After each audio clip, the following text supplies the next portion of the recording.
اهلا بيكم مع مطبخ التوفير مع ام محمد. النهارده هنحضر مع بعض تجهيزات بسيطه تنفعك للفطار وللعشاء وممكن كمان للغدا. تكلفتها تكون 20 جنيه. ايوه 20 جنيه. هنعمل حاجات بسيطه تحطها عندك في الفريزر تكفيكي طول الشهر او ممكن لمده اسبوعين حسب استهلاكك بطريقه بسيطه. يلا نشوف هنعمل ايه. اول حاجه انا هعملها هي الطعميه. ده نص كيلو فول مدشوش انا نقعته من بالليل في ميه، قطعت عليه بصلايه كبيره وكام فص ثوم وكزبره وبقدونس. لو عندك كرات حطي، بس انا ملقتش في السوق عشان كده ما جبتش، بس مش هوقف الوصفه عشان كرات. هفرمهم في الكبه بالشكل ده، احط شويه بشويه واحط شويه ميه تساعد الكبه وافرمهم بالشكل ده لحد ما اخلص كل الكميه.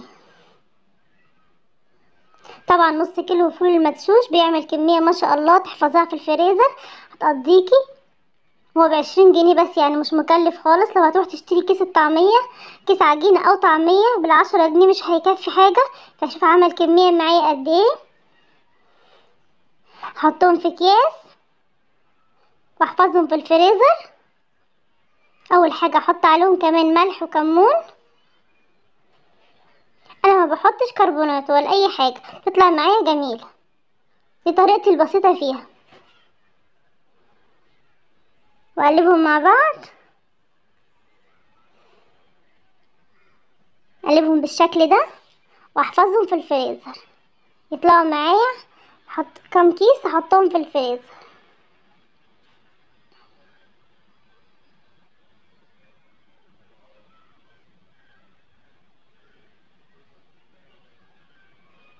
اعبيهم بالشكل ده.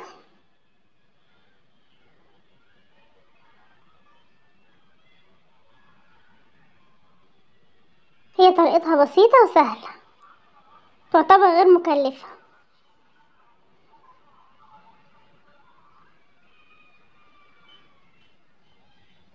افرد الكيس بالشكل ده علشان لما اطلعه يفك ما ياخدش معايا وقت، يكون سريع.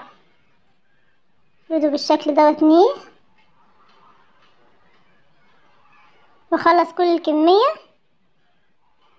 عملوا معايا 6 اكياس والكيس ما شاء الله كبير، وسبت كمان شوية اعملهم النهاردة على الغدا.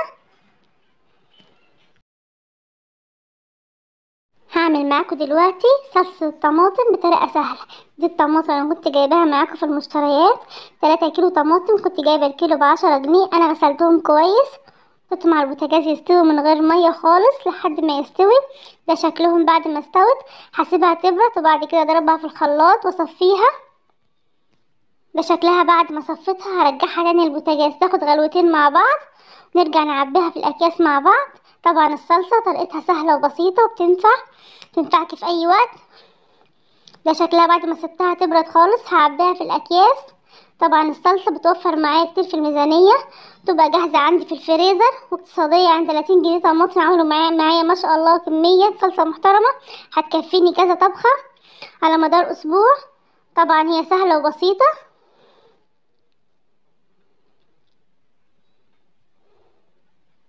هعبي اكياس كبيره واكياس صغيره، مثلا كيس للطبيخ وكيس للمحشي. انا عبيتها طلعوا معايا 5 اكياس بالشكل ده. طبعا 3 كيلو طماطم يعني عملوا ما شاء الله كده كميه هتكفيني. دي كانت طريقه الصلصه.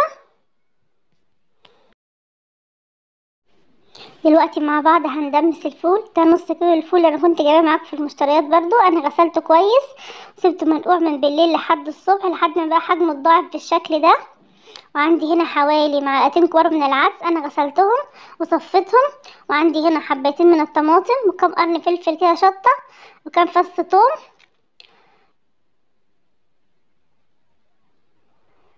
وعندي هنا ميه بتغلي، لازم الفول يستوي في ميه مغليه. هفضي فيها الفول بالشكل ده. علشان الفول يكون لونه فاتح لازم الواحد يسويه في ميه مغليه ويكون نقعه من بالليل ومخمره كويس، يكون غسله كويس. هفضي عليه العدس والطماطم والفلفل وكام فص ثوم.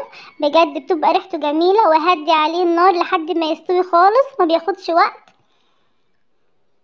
ده شكله بعد ما استوى ما شاء الله استوى. الفول اتهرت على ولا. انا هسيبه يبرد خالص. شايفين شكل الفول فاتح ازاي، مش غمق ولا حاجه.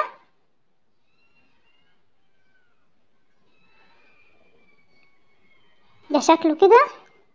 حطيت شويه في الطبق تشوفوهم، شايفين مستوي ودايب ازاي، القشره دايبه عليه. ولا طبعا الفول من الحاجات اللي بتوفر معانا في الفطار وفي العشاء، طول ما هو موجود عندنا في التلاجة او في الفريزر الواحد ممكن يطلع يعمل في اي وقت فول. ممكن تعمليه في يوم على الغدا لو عايز مثلا تمشي يوم بطريقه بسيطه. انا هفرمه واحطه في الكيس في اكياس. بعد ما فرمته في الخلاط عبيته في اكياس بالشكل ده. طبعا مش دي كل الكميه، انا سبت شويه حطهم في التلاجة، ده هحطهم في الفريزر هينفعوا معايا في الفطار وفي العشاء. ممكن نعمل غدا بيهم بسيط في اي يوم. دي كانت طريقه الفول. هعمل معاكم الطحينة بطريقة بسيطة جدا، يعني لو عندك معلقتين من الطحينة هتعملي كمية من الطحينة تكفيكي طول الأسبوع. طبعا أنا كنت جايبة معاكم في المشتريات ب30 جنيه من الطحينة، طبعا مش هتكفي، احنا هنزود الكمية. أنا عندي هنا رغيف فينو، أنا خمرته في شوية مية سخنة لحد ما دب بالشكل ده، وأحط عليه 3 معالق ولا معلقتين كبار من الطحينة. سلطة الطحينة دي بسيطة وهتعجبك جدا، ممكن تحط منها على الفول او على البتنجان سلطة البابا غنوج، بصراحة جميلة جدا بتوفر. طبعا حطيت معلقتين مع رغيف الفول اللي انا خمرته كويس في مية سخنة حوالي ربع ساعة كده لحد ما تشرب كل الماء وبقى دايب خالص. عندي هنا حوالي معلقتين كبار من الخل، واحط عليهم شوية ملح واضربهم مع بعض في الكبة. ده شكلهم ما شاء الله، هي عملت معايا كمية. انا هحطهم في علبة، طبعا العلبة دي كبيرة بس انا هحطهم فيها واحفظها في التلاجة للفول وللسلطة. بجد طريقة بسيطة واقتصادية. هنعمل مع بعض شوية قرص طرية للفطار وللعشاء. انا عندي هنا حوالي نص كوباية مية دافية، حطيت معايا عليها 3 معالق كبار من السكر.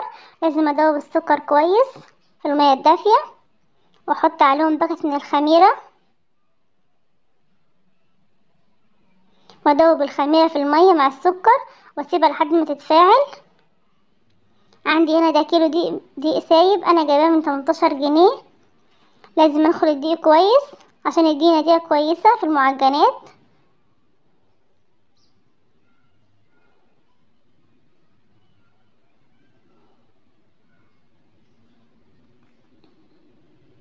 طبعا المعجنات بتنفع في الفطار وفي العشاء، بتوفر، بتساعدك في توفير في الميزانية. انا نخلت الدقيق، حط عليه رشة صغيرة من الملح وقلبهم كويس.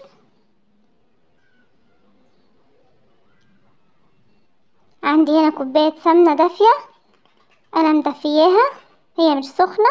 وعندي حوالي هنا ربع كوباية زيت.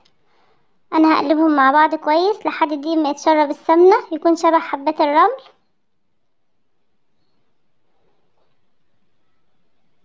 القرص دي طريقتها بسيطة وغير مكلفة، يعني كيلو الدقيق سعره 18 جنيه، والسمنة موجودة في البيت، وهنعملها من غير لبن، يعني طريقتها بسيطة.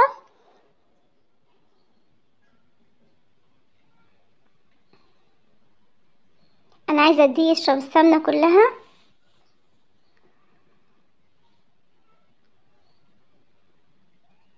عندي هنا علبة زبادي،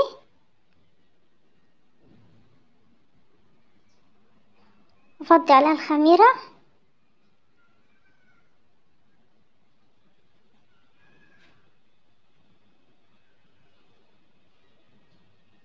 واقلبهم مع بعض كويس واعجنهم.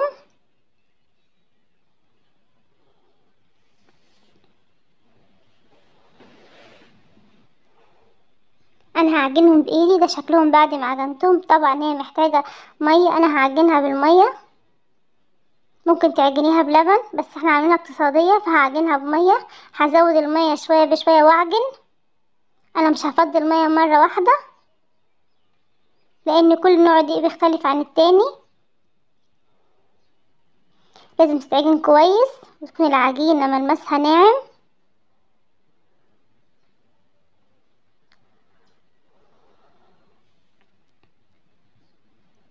كل ما تعوز مية هفضي شوية بشوية صغيرين.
ده شكلها بعد ما عجنتها.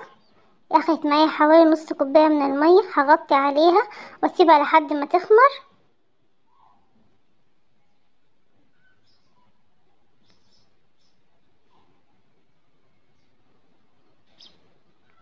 ده شكلها بعد ما خمرت وحجمها اتضاعف. طبعا الطبق كبير فهي مش باينة فيه، بس هي خمرت.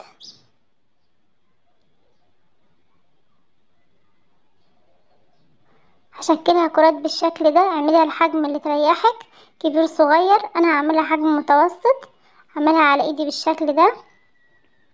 انا بحب اعملها بالطريقة دي، هي طريقتها بسيطة بالشكل ده. ورصها في صينية. هعمل معاكم كمان واحدة، فردتها بالشكل ده.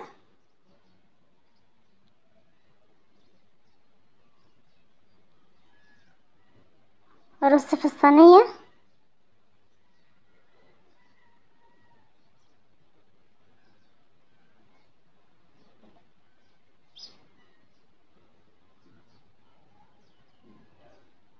دي هفردها في الصينية، ممكن تفرديها بالشكل ده برضو. الطريقة دي سهلة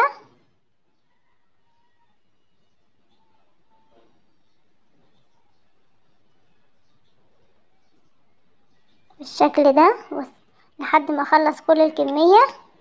بعد ما خلصت كل الكمية بالشكل ده، عملت معايا 3 صواني. هسيبها برضو تخمر حوالي ربع ساعة كمان وادخلها الفرن تستوي. ده شكلها في الفرن وهي بتستوي. انا مسويها في الفرن العادي، ممكن تسويها في فرن البوتاجاز.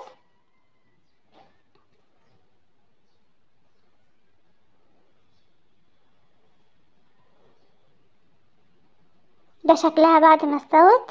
عملت معايا كمية وهشة وطرية جدا، بجد جميلة جدا واقتصادية، تنفع في الفطار وفي العشاء.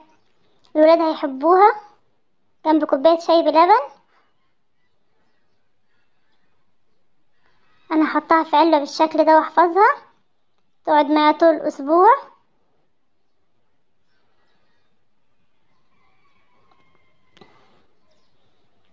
وهي بكيلو دقيقة عملنا كل الكمية اللي انتوا شايفينها دي.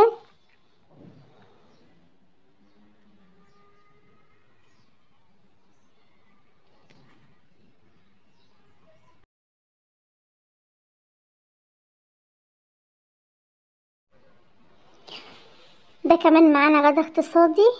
ده انا حمرت شوية من الطعمية وعملت طبق بطاطس مقلية جنبه. شايفين شكل الطعمية عاملة ازاي، هشة وبسيطة. وكمان الفول وسلطة الطحينة، وحمرت شوية بتنجان وبطاطس وشوية مخلل وخيار. هي فكرة بسيطة للغدا، ممكن تعملي سندوتشات، سهل وسريع وعلى قد الايد. احنا عاملين كل حاجة في البيت طبعا، كل حاجة بسيطة واقتصادية على قد ايدك. يعني ده غدا سريع واقتصادي. اتمنى تكون الافكار عجبتكم، وتنوروني بالاشتراك في القناة.